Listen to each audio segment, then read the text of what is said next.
Inilah dosa orang yang meninggalkan sholat. Hukum mengerjakan sholat 5 waktu adalah fardu ain bagi umat muslim. Apabila seorang muslim sengaja meninggalkan sholat, maka hukumnya adalah dosa besar. Rasulullah SAW bersabda, "As-sholatu imaduddin, faman aqamaha faqad aqamad-din, wa man tarakaha faqad hadamad-din." Sholat adalah tiangnya agama, maka barang siapa mendirikannya, maka berarti ia telah menegakkan agama, dan barang siapa meninggalkannya, maka berarti ia telah merobohkannya. Selain berdosa, orang yang meninggalkan sholat juga akan mendapatkan kesialan di dunia dan akhirat. Contohnya seperti kisah berikut.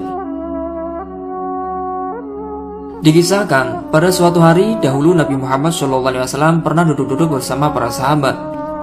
Kemudian tiba-tiba datanglah seorang pemuda Arab.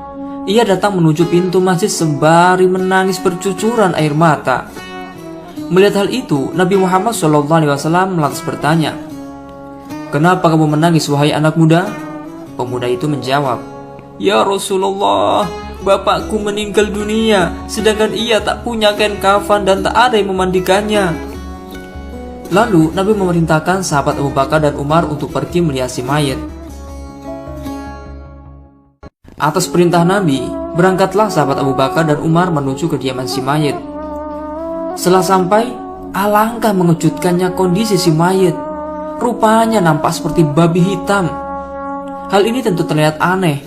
Pasalnya tidak biasa ada orang mati dengan kondisi menakutkan seperti itu. Apalagi rupa si mayit telah berubah menjadi hewan najis seperti babi hitam.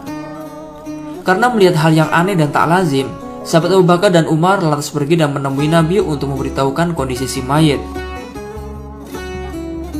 Setelah sampai, sahabat Abu Bakar dan Umar lantas berkata kepada Nabi, "Tadi kami melihat dia si mayit tak lain seperti babi hitam ya Rasulullah." Setelah menerima laporan itu, Nabi Muhammad SAW lalu pergi mengunjungi jenazah itu. Nabi lalu mendoakan si mayit, dan setelah itu akhirnya rupa si mayit berubah kembali seperti rupa aslinya. Masya Allah. Kemudian Nabi Muhammad SAW lantas menyolati si mayit. Peristiwa ini tentunya menimbulkan pertanyaan, apa sebabnya si mayit berubah seperti itu? Setelah itu, Nabi dan para sahabat berangkat untuk menguburkan jenazah si mayit. Namun, di saat para sahabat hendak menguburkan jenazah, tiba-tiba jenazah terlihat kembali seperti babi hitam. Nabi lantas bertanya kepada anak si mayit, "Hai anak muda, perbuatan apakah yang pernah dikerjakan bapakmu selama hidup di dunia?" Pemuda itu menjawab, "Dia adalah orang yang tidak mau sholat." Nabi lantas bersabda, "Wahai sahabat-sahabatku, perhatikanlah nasib orang yang tak mau sholat. Allah akan membangkitkan pada hari kiamat bagaikan seekor babi hitam." Na'udzubillah min dzalik. Ada sebuah kisah lagi. Di zaman kekhalifahan Abu Bakar As-Siddiq, dahulu ada seorang pria yang meninggal dunia. Lalu ketika orang-orang hendak menyolati jenazah pria itu, tiba-tiba kain kafannya bergerak-gerak. Hal ini tentu sangat mengejutkan. Kemudian orang-orang memeriksa jenazah itu. Setelah dicek, ternyata ada seekor ular yang melilit leher jenazah sembari memakan daging dan menghisapi darahnya. Melihat hal itu, orang-orang lantas hendak membunuh ular yang ganas dan mengerikan itu. Namun, ketika orang-orang hendak membunuh si ular, tiba-tiba ular itu bisa berkata, "La ilaha illallah Muhammadur Rasulullah. Tiada Tuhan kecuali Allah. Muhammad adalah utusan Allah. Kenapa kalian mau membunuhku? Padahal diriku tidak berdosa dan tidak bersalah. Sesungguhnya Allah SWT telah memerintahkan diriku untuk mengazab orang ini sampai hari kiamat." Orang-orang lantas bertanya, "Apa kesalahan-kesalahannya?" Ular menjawab, "Ada 3 kesalahan. Kesalahan yang pertama, apabila ia mendengarkan seruan azan, ia tidak mendatangi jamaah. Kesalahan yang kedua, dia tak mengeluarkan zakat dari hartanya. Dan kesalahan yang ketiga, dia tak mau mendengar perkataan para ulama. Dan inilah balasannya." Na'udzubillah min dzalik. Kisah ini benar-benar memberikan pelajaran penting dan berharga bagi kita, yaitu agar kita jangan melanggar perintah-perintah Allah dan jangan melakukan larangan-larangannya. Dikisahkan juga, dahulu ada seorang pria berjalan di sebuah perkampungan.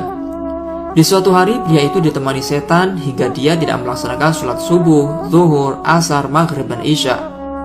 Ketika pria itu mau tidur, tiba-tiba setan melarikan diri. Pria itu lantas bertanya kepada setan, "Kenapa kamu melarikan diri dariku?"